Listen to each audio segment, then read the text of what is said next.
Now, our next guest was formerly the Foreign Affairs Minister and Defence Minister of Ecuador and has also served as the President of the UN General Assembly.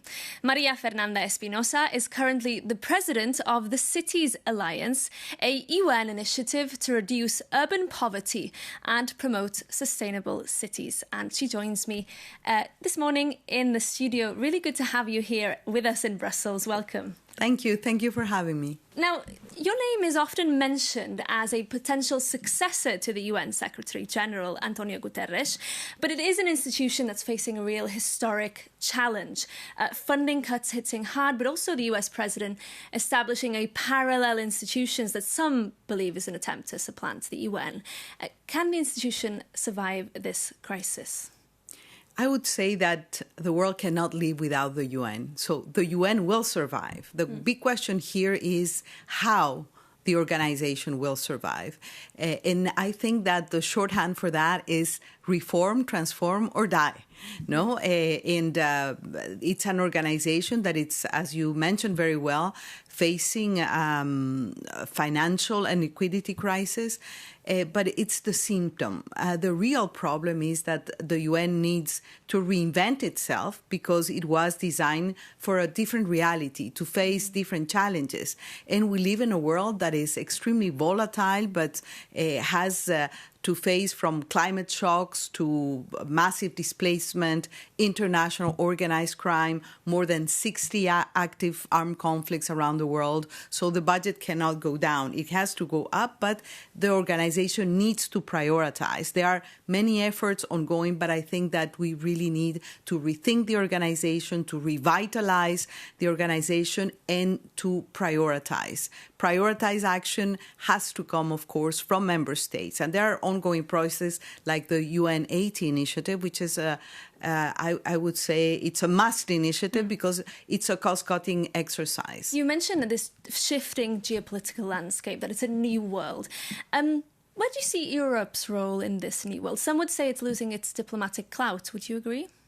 I think Europe has a vital role to play in the whole multilateral architecture as a bridge builder, as a principled multilateralist. It has had an important role. It has to continue having an important role as well in leading with the financial crisis, but also in looking at the future and what are the issues where the UN is best at. There are challenges in today's world that cannot be replaced by another organization. Let's only think about the 190 million people that are served by the UN through the humanitarian deployment infrastructure. The UN cannot be replaced on that front, but it can work in a more networked, more collaborative way with regional organizations, with cities, with other actors that are out there that did not exist 80 years ago. And you mentioned cities, and I want to ask you, because you're here in Brussels for the Cities Alliance Assembly, and specifically to talk about how the geopolitical context, the fraught geopolitical context, is playing out in cities. Tell us more about that. If you look at conflict, if you look at climate shocks, if you look at displacement, if you look at poverty, the microcosms where you can all see happen real time, it's in cities. If you look at the current conflicts right now, either Lebanon or Ukraine or Sudan, you see that where crisis hit the most, especially in conflict situations, is urban settings. And yet investments are low and are not enough to serve the needs of people in urban areas. 1 billion people living in slums and extreme poverty. This is not a world that we want to live in. There is a responsibility there.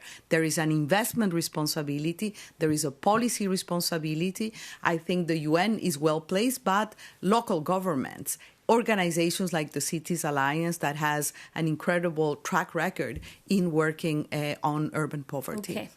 María Fernanda Espinosa, that's all we have time for, I'm afraid. But thank you so much for joining us this morning in the studio. It's been great to have you. Thank you.